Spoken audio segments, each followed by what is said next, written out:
دنیا کے اے مسافر منزل الحمد لله وقفا وسلام على عباده الذين اصطفى أما بعد أعوذ بالله السميع العليم من الشيطان الرجيم من همزه ونفثه ونفثه والذين يمسكون بالكتاب وأقاموا الصلاة وإنا لا نضيع أجر المحسنين صدق الله العظيم. حضرات محترم،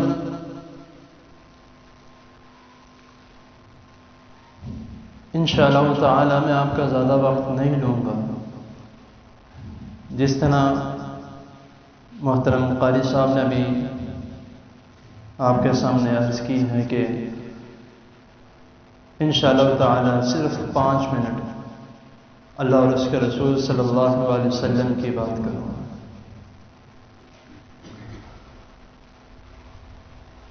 ابھی جو میں نے آپ کے سامنے ایک آیت کریمہ کی تلاوت کی ہے، سورۃ الاعراف 9واں پارہ ہے، آیت نمبر 180. اس آیت میں اللہ رب العزت فرما رہے ہیں کہ والذین یمسکون بالکتاب واقاموا الصلاۃ، کہ وہ لوگ جو اللہ کی کتاب یعنی قرآن مجید اور نماز کو مضبوطی سے تھام لیتے ہیں. وَإِنَّا لَا نُضِيعُ أَجْرَ الْمُحْسِنِينَ، اللہ تعالیٰ ان کے اچھے اعمال کو، نیکیوں کو ضائع نہیں کرتے. اب یہاں سے جو فرمایا گیا ہے کہ مضبوطی سے تھام لو، اس کا مطلب کیا ہے کہ اس کو جس طرح احادیث میں ہے اور جس طرح قرآن مجید میں اللہ تعالیٰ نے کئی مقامات پر اس کا حکم دیا ہے، وَأَقِيمُوا الصَّلَاةَ، کہیں پہ وَأَقَامُوا الصَّلَاةَ، کہ نماز قائم کرو. اس کو تھامنے سے مراد یہی ہے کہ اپنی نمازوں کو قائم کرو. جو اللہ تعالیٰ نے ہماری ڈیوٹی لگائی ہے، ہم اس دنیا میں محض صرف کاروبار کرنے کے لیے یا پیسہ کمانے کے لیے نہیں آئے. جو ہمارا مین مقصد ہے، ہماری مین ڈیوٹی ہے، وہ ہے وَمَا خَلَقْتُ الْجِنَّ وَالْإِنسَ إِلَّا لِيَعْبُدُونِ، کہ اللہ تعالیٰ نے ہمیں اپنے عبادت کے لیے پیدا کیا ہے. ہم یہاں پہ آ کے کاروبار کر رہے ہیں یا پیسے کما رہے ہیں، وہ کس لیے کر رہے ہیں؟ صرف اور صرف اس دنیا میں جو ہمارا سفر چل رہا ہے اس کو چلانے کے لیے. یہ ہمارے سمجھ لیں جس طرح ایک شخص سفر میں لے کے جاتا ہے کچھ زیادہ راہ کھانے پینے کا سامان، یہ ہمارے لیے وہی کھانے پینے کا سامان ہے. تو لیکن جو ہم نے لے کر جانا ہے، جو مین چیز ہم نے یہاں سے لے کر جانا ہے، وہ ہماری عبادات ہیں. ان عبادات میں سب سے مین چیز جو ہے وہ نماز ہے، سب سے مین چیز.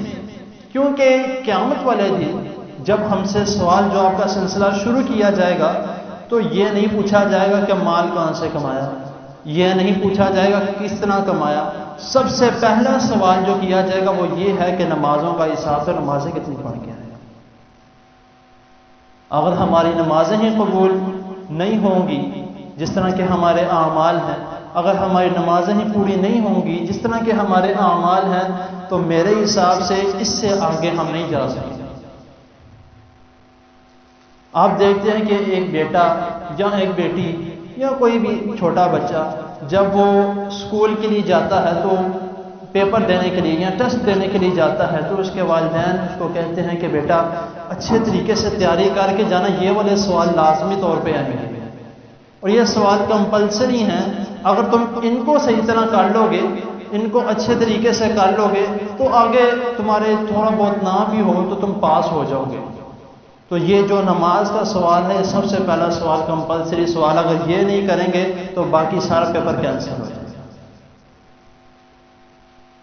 یہاں تک کہ نبی کریم صلی اللہ علیہ وسلم نے فرمایا ہے کہ مسلمان اور کافر کے درمیان نماز کا فرق ہے. آپ دیکھتے ہیں کہ کافر بھی کاروبار کرتے ہیں وہ بھی پیسے کما رہے ہیں، وہ بھی ان کا چلنا پھرنا اٹھنا بیٹھنا گھر بنانا باتھ روم جانا جو کچھ کرنا سارا کچھ ایک جیسا ہی ہے، مسلمان ہوں غیر مسلم ہوں سب کا ایک جیسا کام ہے، لیکن ہم میں ایک چیز ہے جو کامن نہیں ہے، باقی ہر چیز کامن ہے۔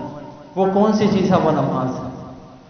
نبی کریم صلی اللہ علیہ وسلم فرماتے ہیں کہ مسلمان اور کافر کے درمیان اگر کسی چیز کا فرق ہے وہ نماز کا ہے۔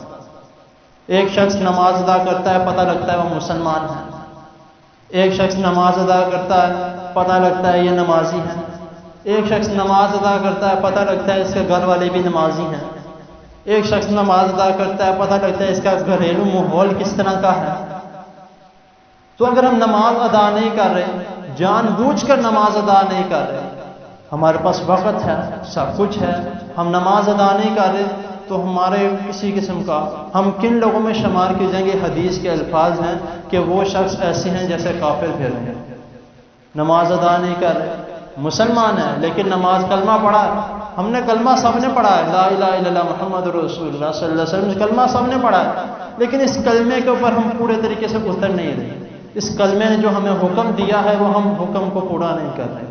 جب تک ہم اس حکم کو پورا نہیں کریں گے، ہمارے لیے اس دنیا میں رہنا سمجھ لیں ایک حساب سے جس طرح کہتے ہیں کہ انسرٹ پیس سمجھ لیں۔ آپ موبائل کھولتے ہیں، موبائل میں کوئی فائلز ایسی ہوتی ہیں جو آپ کی ضرورت کے نہیں ہوتی، لیکن آپ کہتے ہیں شاید ضرورت پڑ جائے، یا اس کے اوپر لکھا آتا ہے کہ یہ فائل نہیں چل رہی، آپ کہتے ہیں کہ ڈیلیٹ بھی نہیں ہو رہی، چل بھی نہیں رہی، اس کو مسئلہ کیا ہے؟ وہ شخص اس دنیا میں اسی طرح کام کر رہا ہے، وہ اپنا کاروبار کر رہا ہے، سب کچھ کر رہا ہے، لیکن عبادت نہیں کر رہا ہے۔ اللہ تعالیٰ قرآن مجید میں فرما رہے ہیں حافظوا علی الصلوات والصلاة الوسطی وقوموا للہ قانتین، کہ اپنی نمازوں کی حفاظت کرو، اور سب سے زیادہ حفاظت کون سی نماز کی؟ عصر کی نماز کی حفاظت، وسطی درمیانی نماز کی، عصر کی نماز کی حفاظت۔ تو عصر کی نماز کی حفاظت کے بارے میں کیوں کہا گیا ہے؟ حدیث کے الفاظ ہیں کہ عصر کے وقت ہمارے نامہ اعمال ایکسچینج ہوتے ہیں، فرشتے ہمارے نامہ اعمال لے کر جا رہے ہیں، ایک فرشتہ چلا گیا، ہمارے گارڈز کی ڈیوٹیاں لگی ہوتی ہیں، یا ہمارے فیکٹری میں دکانداروں کی ڈیوٹیاں، ڈبل ڈیوٹی جس کو ہم کہتے ہیں، کہ ایک شخص صبح سے لے کے دوپہر تک کام کرتا ہے، وہ چلا جاتا ہے، پھر اگلا آتا ہے۔ اسی طرح اللہ تعالیٰ نے فرشتوں کی ڈیوٹیاں لگائی کہ ایک فرشتہ آتا ہے، آ کے پورے دن کا حساب لکھتا ہے، آ کے عصر کے ٹائم اس کی ڈیوٹی ختم ہو جاتی ہے۔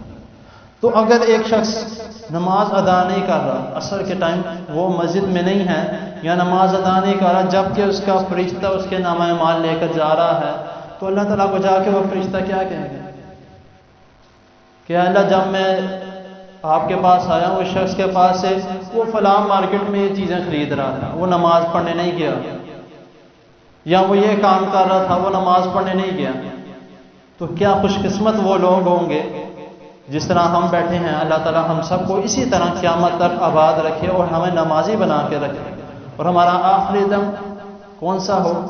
جب ہماری زبان پہ ہو لا الہ الا اللہ محمد رسول اللہ۔ تو ہم خوش نصیب ہیں۔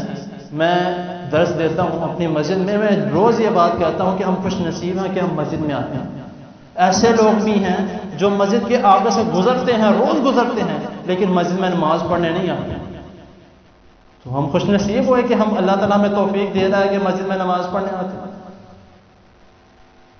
تو ہمیں کوشش کرنی چاہیے۔ عصر کے بارے میں جو میں نے ابھی بات بتائی ہے کہ عصر کے بارے میں کیوں کہا گیا ہے، کہ رسول اللہ صلی اللہ علیہ وسلم فرما رہے ہیں کہ عصر کی نماز جو شخص جان بوجھ کر چھوڑ جاتا ہے، عصر کی نماز جان بوجھ کر جو چھوڑ دیتا ہے، اس شخص کا سب کچھ ہلاک ہو جاتا ہے، مال ہو، جو کچھ ہو، گھر والے ہو، سب کچھ ہلاک ہو جاتا ہے۔ تو ہمیں صرف اور صرف یہ نہیں کوشش کرنی چاہیے کہ ہم اپنے کاروبار میں دھیان دیں یا اپنے ان چیزوں میں دھیان دیں جو ہمارے صرف اور صرف عام طور پہ، یا ایسی چیزیں ہیں جن کو ہمیں اتنی ضرورت نہیں ہے۔ جو ہماری مین چیز ہے، جو ہمارے لیے مین ضرورت ہے، اس کو زیادہ سے زیادہ پورا کرنا چاہیے۔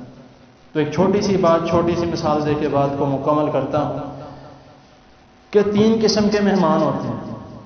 ایک مہمان وہ ہوتا ہے جس کو ہم چاہتے ہیں کہ یار یہ ہمارے پاس آئے، آ کے بیٹھے، باتیں کرے اور ہمارے پاس رہے، بہت اچھا شخص ہے، یہ بہت اچھا مہمان ہے۔ دوسرا مہمان وہ ہوتا ہے جو آ تو جاتا ہے، جس کو ہم اپنے گھر دعوت میں بلا لیتے ہیں، آتا ہے تو ہم کہتے ہیں کھانا کھائے اور جواب گھر چلا جائے، اس کا یہاں پہ ہونا اتنا ہی بہتر ہے۔ اور تیسرا شخص وہ ہے، یا تیسرا مہمان وہ ہے کہ جس کو ہم دیکھ کے گھر کے اندر چلے جاتے، دروازہ بند کر دیتے کہ ہمیں دیکھ کے ہمارے پاس ہی نہ آ جائے، یعنی کہ ایسا وہ اس سے ڈر سمجھ لیں یا اس کے اپنی عزت بچانا سمجھ لیں۔ تو یہی 3 شخص ایسے ہیں جو نمازی ہیں۔ وہ کس طرح کی ہیں کہ پہلا شخص وہ ہے جو اتنا نمازی پرہیزگار ہے، اتنا عبادت گزار ہے، اللہ تعالیٰ اس کو اتنا پسند کرتے ہیں کہ وہ مسجد میں پہلے آتا ہے، آ کے ذکر و اذکار کرتا ہے، ذکر و اذکار کرنے کے بعد نماز ادا کرتا ہے، نماز ادا کرنے کے بعد بھی بیٹھا رہتا ہے، پھر ذکر و اذکار میں مشغول ہو جاتا ہے۔ تو وہ اپنی مرضی سے نہیں آیا، اللہ تعالیٰ کو وہ پسند ہے، اللہ تعالیٰ نے اس لیے اس کو اپنی طرف بلایا، اور اللہ تعالیٰ چاہتے ہیں کہ شخص میرے پاس بیٹھا رہے اور میرے سے باتیں کرتا رہے۔ دوسرا کہ ایک شخص آیا ہے، اینڈ ٹائم پہ نماز کا وقت ہو گیا، نماز پڑھ لی ہے، اب وہ نماز پڑھ کے چلا گیا، اس کو اللہ تعالیٰ نے توفیق نہیں دی کہ بیٹھ کے میرے ساتھ باتیں بھی کر سکے۔ اور تیسرا شخص وہ ہے جس کو میں نے پہلے کہا کہ بہت سے ایسے لوگ ہیں کہ مسجد کے باہر سے ہو کے چل جاتے، تیسرا شخص وہ جس کو اللہ تعالیٰ نے توفیق ہی نہیں دی کہ وہ آ کے مسجد میں آ کے نماز ادا کرے۔ تو ہمیں کوشش کرنی چاہیے کہ پہلا مہمان اور دوسرا عبادت گزار، ایسا شخص اللہ تعالیٰ ہمیں بننے کی توفیق عطا فرمائے۔ تو اللہ تعالیٰ کی حضور دعا ہے اللہ تعالیٰ ہمیں اپنی حفاظت، اپنی نمازوں کی حفاظت کرنے کی توفیق عطا فرمائے، اور اللہ تعالیٰ جب ہمیں آخر دم کلمہ طیبہ پڑھنا نصیب فرمائے۔ اور جو بیمار ہیں، تھوڑی دیر پہلے میں جب آ رہا تھا تو راستے میں ایک شخص ملا، وہ کہتا ہے کہ آپ سب کافی طبیعت خراب ہے، تو میں نے سوچا میں جا رہا ہوں تو دعا کے لیے اس کے لیے بھی کر لوں گا، اللہ تعالیٰ اس بھائی کو صحت کاملہ عاجلہ عطا فرمائے۔ جو فوت ہو چکے ہیں اللہ تعالیٰ ان کو بھی جنت الفردوس میں اعلیٰ مقام عطا فرمائے۔ وآخر دعوانا الحمد للہ رب العالمین۔ جزاکم اللہ خیر و احسن الجزاء۔